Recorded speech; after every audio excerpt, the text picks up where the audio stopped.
Anti-française, vous? Écoutez, non pas anti-française, anti-État français. Et j'ai pas eu besoin des Russes, ni des Chinois, ni de qui que ce soit pour ça, parce que l'histoire de l'Afrique me donne suffisamment de raisons de ne pas du tout, du tout, du tout supporter la politique de l'État française. Ils ont tué, ils ont torturé, ils ont été d'une sauvagerie dont a parlé Nicolas Sarkozy, je crois, lors d'une audition devant l'Assemblée, le Parlement français, qui fait que, en grandissant, vous savez, les choses qui étaient cachées là, dont je parlais tout à l'heure, ou dans ma famille, dans mon cercle proche, il y a des gens qui ont été humiliés, torturés, tués. Donc, oui, je n'aime pas l'État français et sa politique africaine. Et oui, je le considère non pas seulement comme un adversaire, mais comme un ennemi. Et la Russie est-elle une puissance bienveillante pour l'Afrique? Bon, c'est à nous de nous assurer que les gens ne deviennent pas malveillants envers nous. Mais l'histoire nous montre que la Russie n'a jamais été une puissance malveillante ou un agresseur de l'Afrique. La Russie faisait partie des 14 pays qui étaient présents à Berlin en 1884-1885, quand ils se sont partagés l'Afrique.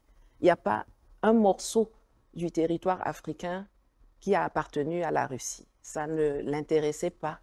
Il y avait d'autres coins dans le monde qui l'intéressaient plus que chez nous. Ensuite, quand on est entré dans la lutte anticoloniale, l'Union soviétique, puisqu'on était sorti de l'Empire russe pour venir dans l'Union soviétique a été aux côtés des indépendantistes. Elle leur a donné des formations, des moyens logistiques, l'asile, enfin tout ce qu'il fallait pour aider, surtout le continent africain, les indépendantistes à gagner la lutte anticoloniale. Donc là, ils ont été des alliés. Aujourd'hui encore, les Russes, puisqu'on a quitté maintenant l'Union soviétique pour revenir cette fois à la Fédération de Russie, aujourd'hui les Russes nous sont des partenaires, des alliés stratégiques pour nous. Là où ceux qui ont des traités avec nous, pour des accords de défense avec nous, qui sont supposés nous défendre ou nous aider à nous défendre ou nous former à nous défendre, nous ont maintenus dans le dénuement le plus total, la Russie a accepté de nous vendre des équipements, de nous donner des formations ou de nous vendre des formations dont nous avons besoin, de nous mettre à disposition du renseignement dont nous avons besoin. Donc, jusqu'à ce jour, la Russie n'a jamais été une puissance malveillante envers l'Afrique. Mais c'est l'occasion qui fait le larron. C'est à nous de mettre en place des mécanismes, des éléments qui vont Des balises, justement. oui, des balises pour tout le monde, pas seulement pour les Russes, pas seulement pour les Français, pour tout le monde. Voilà la façon dont on veut qu'on interagisse avec nous. Voilà quels sont nos principes, quelles sont nos valeurs, quelles sont nos priorités. Si vous voulez faire du business avec nous, chez nous, voilà nos conditions, gagnant, gagnant, sachant que nous sommes les propriétaires de nos ressources et de nos territoires. Pour vous, la Russie n'est pas dans une dynamique parrainage? Non, je pense que non, je crois pas. Je pense que la Russie est dans une dynamique plus subtile au niveau géopolitique. Il y a des gens, vous savez, à Yalta en 1945, les puissances gagnantes se sont partagées le monde. Je rappelle quand même qu'à Yalta, il n'y avait pas la France parce qu'ils n'ont pas gagné la guerre. Ils ne l'ont jamais gagnée. À Yalta, les gagnants de la guerre se sont partagés le monde, ont créé des zones d'influence. Et ensuite, avec l'évolution du monde, on est arrivé au rideau de fer, à une bipolarisation du monde avec le communisme, le danger communiste selon les uns d'un côté et le danger capitaliste de l'autre. Et en 1989, le mur de Berlin est tombé en faisant momentanément disparaître cette scission du monde. Et à ce moment-là, les États-Unis et l'Occident ils ont vu une opportunité dans l'affaiblissement de l'Union soviétique, dans la disparition d'ailleurs de l'Union soviétique. Ils ont vu une possibilité pour empiéter et remettre en cause le partage du monde qui avait eu lieu à Yalta. Et les Russes n'ont pas pu réagir tout de suite parce qu'ils étaient très affaiblis.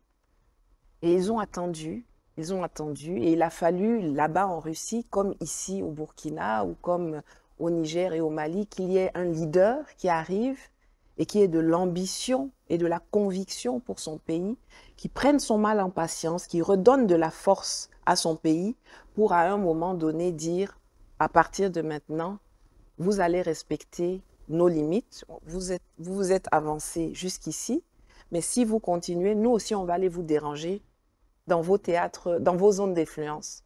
Vous avez mélangé les nôtres, on était faibles, on n'a pas pu stopper ça tout de suite.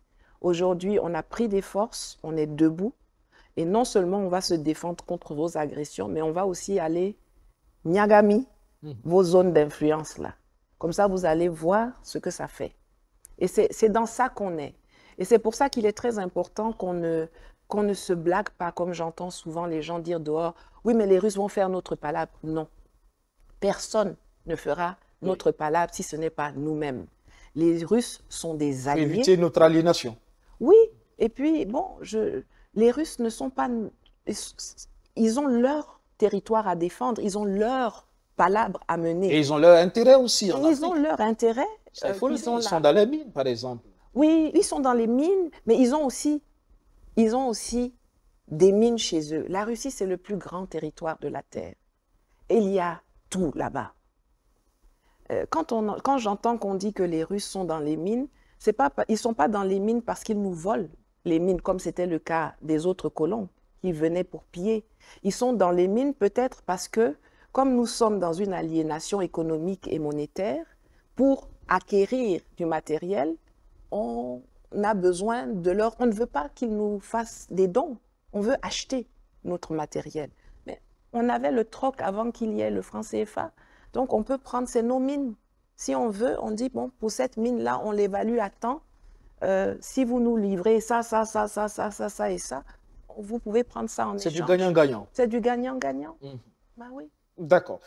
Le Cameroun, votre pays, est-ce que ce n'est pas là un symbole du néocolonialisme actif? On vous reproche aussi de ne pas trop parler du Cameroun. Oui, parce que je ne considère pas que le Cameroun est mon pays. L'Afrique est mon continent. Et les divisions qui ont eu lieu à Berlin en 1884, là, moi, je ne me reconnais pas dans cette séparation. Par hasard, je suis née d'une personne qu'on définit comme étant un Camerounais et d'une personne qu'on définit comme étant une Suissesse. Mais moi, j'ai toujours appartenu à l'Afrique d'abord. Donc, mon combat, ce n'est pas pour mon pays, ce n'est pas pour mes ambitions personnelles, parce que, bon, comme j'ai un passeport camerounais, je ne peux devenir présidente qu'au Cameroun, donc je vais focaliser mes efforts sur le Cameroun. Non, je me bats... C'est pas ça l'esprit panafricaniste. Non, pas du tout. Vous savez, vous dites qu'on me dit souvent, on me reproche que je ne parle pas suffisamment du Cameroun. Vous ne pouvez pas frustrer un panafricain en lui disant, va d'abord parler dans ton pays. Le panafricain, là, c'est l'intégration de l'Afrique. Tout est son pays. Donc, c'est vous que ça énerve. Mais moi, là, je suis sereine. Hein. Voilà, on va parler à présent de l'AES. Comment vous voyez justement ce processus de rupture engagé par le Mali, le Burkina et le Niger? Ben, je le regarde avec beaucoup de fierté, beaucoup d'attention. Et il est clair pour moi que ça nécessite beaucoup de mobilisation, de détermination, de courage et d'intelligence. Le fait de vouloir couper les chaînes remet en cause le modèle de prospérité de ceux que nous combattons. Ils ne vont pas laisser ça arriver sans se défendre, sans attaquer, sans essayer de freiner quelque chose que j'espère irréversible. Je considère que nous sommes entrés dans un tunnel qui nous mène vers la liberté et que la seule option pour nous, c'est d'aller de l'avant. On ne peut plus s'arrêter, sinon on va rester dans l'obscurité. On ne peut pas reculer parce que derrière là, ceux qui nous attendent derrière là, si on fait l'erreur de retourner là-bas, ils vont nous... Ce n'est pas les chaînes qu'on a maintenant qui vont nous mettre, ils vont nous mettre sous une coupe pendant au moins 400 ans. On ne va pas s'en sortir. Oui. Aujourd'hui, vous pensez que justement il y a un terreau fertile avec justement cette jeunesse qui semble avoir pris conscience des enjeux et qui va faire en sorte que ce schéma-là, ce chemin soit irréversible. Oui, mais c'est ce qu'il faut faire. C'est pour ça que même si des actes sont posés, la dimension éveil, mobilisation doit continuer. Parce qu'il faut que nous ayons une masse critique de personnes qui comprennent ce qu'il se passe, les enjeux, et qui les transfèrent à leurs enfants. Les gens de ma génération, là, le changement qui est en train de se faire, ce n'est pas pour nous que ça se fait. Nous, on est déjà en train de sortir. Mais ce sont les plus jeunes et nos petits-enfants. C'est pour eux que cette lutte se fait. Et c'est pour ça qu'il est important qu'ils comprennent. C'est pour ça qu'il est important que nous réformions nos programmes scolaires, que nous réformions notre environnement audiovisuel, que nous nous assurions qu'on ne déverse pas des mensonges, des contre-vérités, des déchets dans la tête de nos Un travail en profondeur à faire, justement. Absolument. Pour ne pas rester superficiel, sinon dans 30 ans, on va se retrouver encore avec les... Ben exactement. Je vous ai dit que c'est tout dans 30 ans. Oui.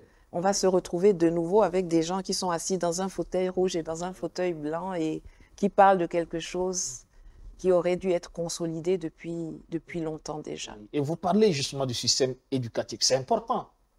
Mais c'est la base Oui. en réalité, parce que vous allez donner des armes, on peut acheter les armes, on peut équiper nos populations, on peut construire des armées fortes techniquement, mais si celui qui tient l'arme là ne sait pas vraiment qui est son adversaire, qui est son ennemi, ne sait pas où est le piège, par où ils vont passer pour nous diviser, ne sait pas que ton frère tu ne dois jamais accepter d'endeuiller ton frère pour les intérêts de quelqu'un d'autre. Si on ne sait pas, on va aller nulle part, les armes vont se retourner contre nous. C'est la matrice de notre émancipation, c'est ce qu'on a dans la tête, plus ce qu'on cultive dans le cœur.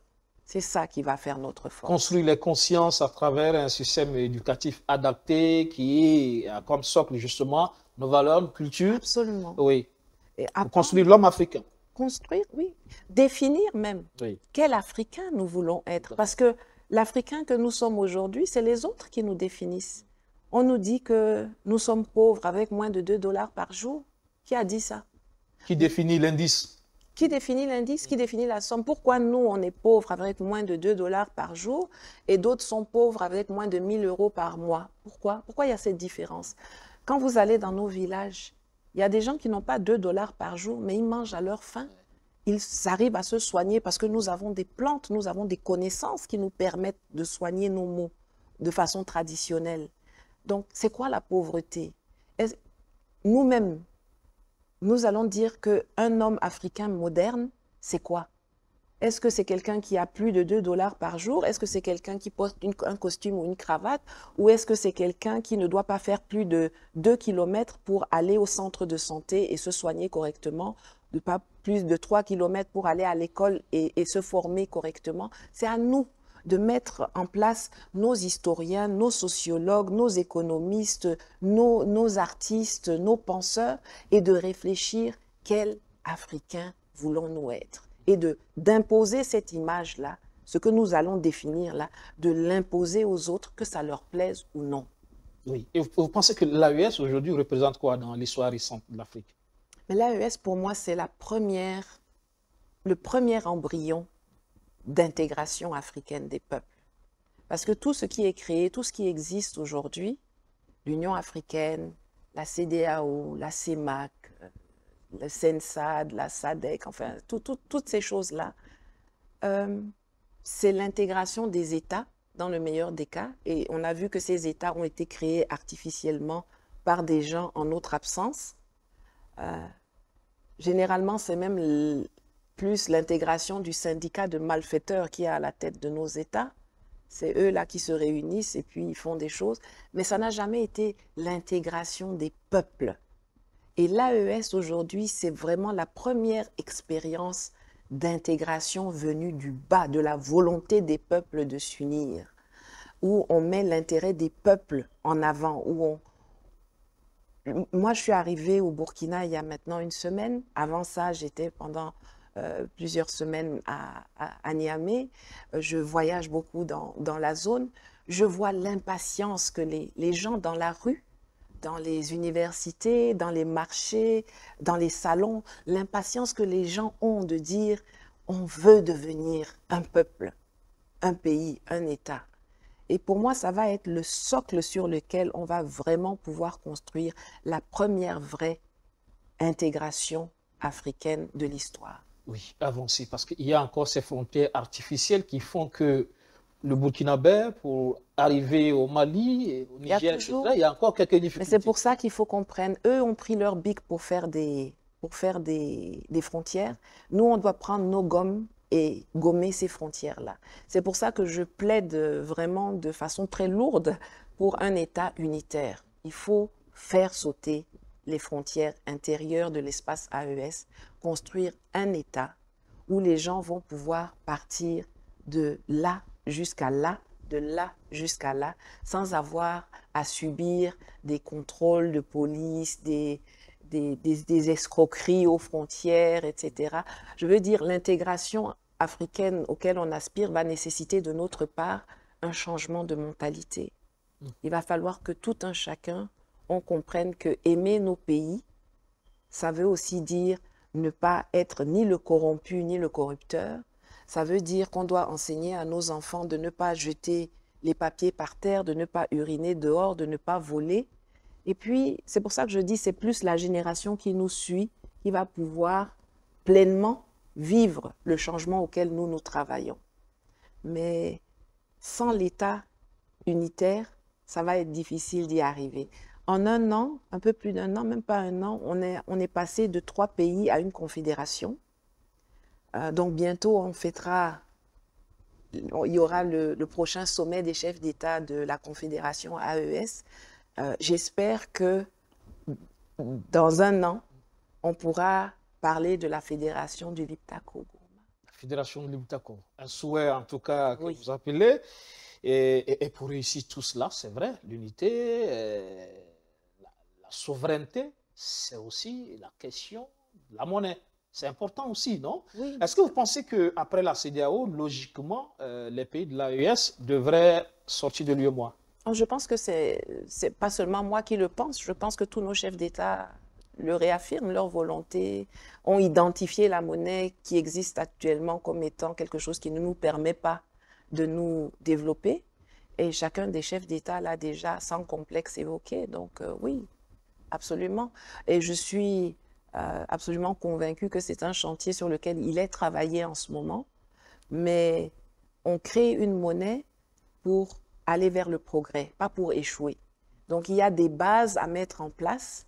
C'est un sujet sensible, ça se prépare. Ça se prépare et ça ne se prépare pas avec trompette et fanfare en plein jour. Toute discrétion, vous voulez dire. Voilà, on travaille en dessous et puis au bon moment, au moment opportun, on devient public, mais c'est quand on a tout balisé que ce moment arrive. Alors. Parce que ces 3 pays aussi ont un défi commun, c'est le terrorisme.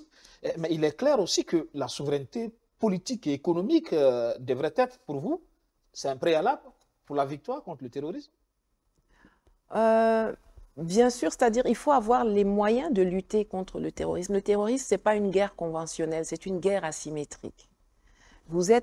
Quand vous menez des guerres asymétriques dans le monde tel qu'il a été conçu et tel qu'il existe encore aujourd'hui, ceux qui sponsorisent les terroristes vont vous accuser de violation de droits de l'homme, vont vous dire « Ah, mais vous avez signé le traité de Rome pour la Cour pénale internationale, on va vous prendre si vous vous battez contre les terroristes. » On va dire que c'est plus des terroristes, c'est des civils. Vous avez vu, non, ces derniers temps, ceux qui étaient terroristes il y a quelques jours, aujourd'hui on les reçoit dans les présidences occidentales, on les célèbre comme des présidents de la transition. On parle de groupes armés non étatiques. Voilà, c'est ça. On les reçoit. J'ai vu le djihadiste syrien Al-Jolani, qui est maintenant reçu comme président de la transition en Syrie par Donald Trump, par Emmanuel Macron.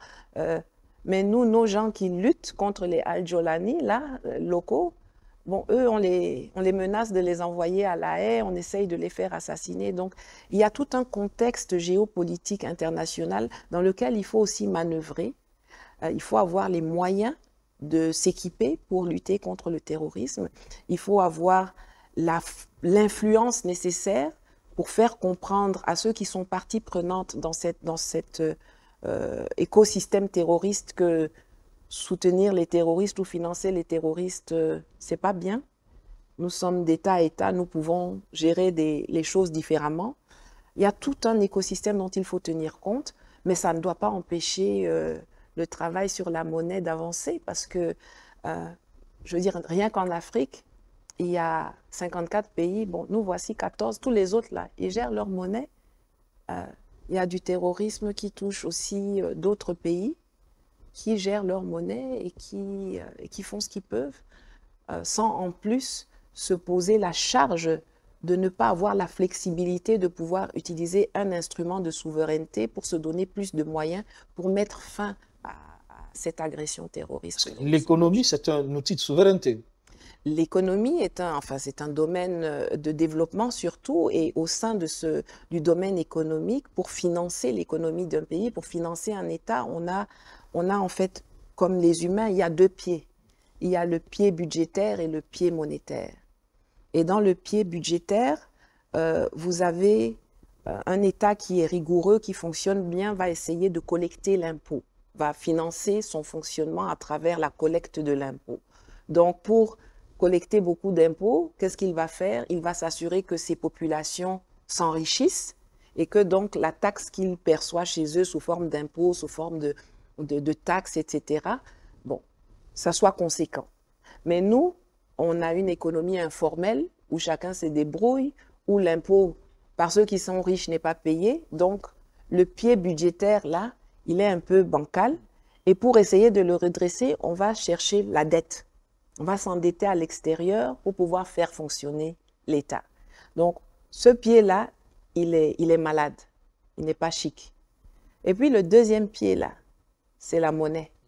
Mais là, on n'a même pas de pied. Donc, on est unijambiste bancal. Vous voyez qu'on ne peut pas aller très loin avec ça. Donc, il faut qu'on récupère le deuxième pied. Et puis, il faut qu'on soigne le pied qu'on a encore, c'est-à-dire qu'on diminue la part de la dette et qu'on augmente la part de collecte budgétaire. Et pour ça, il faut enrichir les populations. Une économie forte, il faut créer de la richesse. Oui. C'est important. Oui. Avoir un marché fort, les trois pays réunis, c'est... Tout à fait. Oui, c'est important, pour tenir ensemble. Et avoir une vision, l'AES, c'est aussi avoir une vision politique, mais aussi économique. Absolument, il faut créer un marché. On a vu ces dernières années, que ce soit avec la guerre en Ukraine où subitement des sanctions ont été prises, dont nous avons été les victimes collatérales, on va dire. En termes, on ne pouvait plus acquérir de l'engrais comme on voulait parce que ça venait de là-bas, c'était les Russes qui envoyaient, ils sont sous sanctions. Notre argent, c'est de l'euro, c'est géré par la Banque centrale européenne. Eux, ils ont mis des sanctions contre la Russie, même si nos comptes sont remplis, on ne peut pas payer. On a vu quelques années avant la pandémie du Covid-19. Subitement, toutes les frontières ont été fermées, sauf pour les riches qui pouvaient continuer d'aller se faire soigner à l'étranger. Mais ça, là, normalement, ça aurait dû nous rappeler ce que Thomas Sankara nous disait déjà à l'époque, la souveraineté alimentaire. Produisons d'abord ce que nous consommons. C'est ça la première urgence. Comme ça, même si tout est fermé autour de nous, on ne va pas mourir de faim. Produisons ce que nous consommons, diminuons la part de la dette et ensuite transformons ce que nous avons sur place ici pour ne pas exporter des produits bruts, mais pour créer de la valeur, pour créer de l'emploi et pour exporter des produits finis ou à minima semi-finis. Ça va faire que les gens vont se former, on aura une main-d'œuvre qui va se qualifier, on pourra vendre plus cher des choses que les gens, ceux qui sont gentils, qui payent un peu, là, qui viennent chercher chez nous, on pourra leur dire non, dorénavant, vous ne pouvez pas sortir avec nos choses comme ça, il faudra d'abord les transformer et puis ensuite vous pourrez sortir. On ne va pas leur dire qu'ils n'ont pas le droit de faire. On dit si vous voulez vous installer, vous vous installez, mais vous ne prenez plus le lithium comme ça chez nous et puis vous partez avec ça. vous allez transformer et vous allez jusqu'à ce que ça ait un format de plaquette ou de lingot. Et c'est seulement à ce moment-là que vous allez pouvoir partir avec. Et peut-être même que vous n'allez pas partir avec. Vous allez stocker ça chez nous ici. Et puis, vos clients à qui vous vendez, là, ils viennent chercher ça, c'est nous qui livrons. Donc, il y a tout un modèle économique à repenser sans complexe, sans se limiter. Même si ça n'a pas encore été fait, nous, c'est nos pays, nos ressources, nos règles. Oui, très important. Et on est presque en fin d'émission. Qu'est-ce qui vous séduit chez les présidents de l'AES, particulièrement le président de Faso, Ibrahim Traoré? Ce qui me séduit chez eux, c'est d'abord leur patriotisme, leur courage. Parce que on a tellement peu été habitués à ça. Moi, j'ai quand même un certain âge, donc j'ai vu, bon, c'est vrai qu'au Cameroun, j'ai pas vu beaucoup de présidents passer, hein, mais sinon ailleurs, j'en ai vu beaucoup passer. Et d'avoir des gens en position qui ont compris les enjeux, qui sont conscients de ce qu'il faut faire et qui sont prêts à sacrifier leur vie, leur confort, ceux de leur famille, ceux de leurs proches, pour permettre à leur peuple d'aller vers la prospérité. J'ai beaucoup d'admiration pour le capitaine Traoré, mais aussi pour le général Tiani et le général Assimi Goïta. Alors bien sûr, il y a encore un long chemin à faire. Ils sont dans un système où il y a des traîtres, des ennemis, des gens qui essayent partout de vouloir soit les ralentir, soit vouloir carrément les éliminer. Et je pense qu'il faut aller de façon très décisive contre ces gens-là. Il faut statuer des exemples. Il faut que la traîtrise devienne quelque chose qui va pas être attrayante pour les gens autour de nous. Mais c'est vraiment principalement leur intelligence, leur patriotisme et leur courage qui me séduit. Oui. Et vous êtes confiant? Je suis confiant dans leur détermination à aller de l'avant. Maintenant, on va aussi espérer que les ancêtres vont assurer une protection autour parce qu'il y a énormément d'attaques, il y a énormément d'antagonisme, il y a énormément de traîtrise autour et il faut que nous tous, nous soyons leurs protecteurs. Eux, ils nous protègent dans le schéma macro. Nous devons aussi être leurs protecteurs. Protège ton frère, protège ta sœur, je suis le protecteur de mon protecteur. Oui. Vous ne recevez rien du Burkina pour mener ce combat? Ah non, à part une décoration que j'ai reçue l'autre jour et un titre fictif de ministre d'État, je crois. Oui. Non, je ne reçois rien, je n'attends rien du Burkina pour mener ce combat. Je pense que de la même façon que nous protégeons, où nous voulons protéger, nous attelons à protéger nos dirigeants, eux aussi doivent nous protéger. C'est-à-dire que lorsqu'on se retrouve dans des positions où on est attaqué, où on est menacé, peut-être que nos États doivent montrer que non, ce n'est pas des citoyens de nulle part. Ce sont nos citoyens ici. Ils se battent pour nous, donc si vous les touchez, ça peut avoir des conséquences. Mais ce n'est pas quelque chose de pécunier. Oh oui, ben, je fais un travail pour vous. Personne ne m'a demandé de faire un travail pour le Burkina Faso, pour le Mali ou pour le Niger. Moi, ça fait plus de 20 ans que je suis dans ce combat. Bien avant. Le capitaine Ibrahim Traoré est arrivé au pouvoir il y a 2 ans. Donc, et je viens d'arriver, on a dit tout à l'heure, je ne suis encore jamais venue au Faso depuis qu'il est là. Donc, vous voyez que c'est une question de conviction, tout simplement. C'est une question, on va ensemble. Un amour pour l'Afrique. On a un objectif commun. Chacun fait sa part. Bien sûr, nous serons plus efficaces si nous construisons un système, si nous organisons un système. Parce que ce que nous combattons, c'est un système. Alors, si nous restons dans nos initiatives individuelles, on va pouvoir porter des coups, mais ça sera jamais aussi puissant que si nous construisons un système pour faire tomber un système. Et c'est ça qui se construit et c'est ça qui effraie les autres.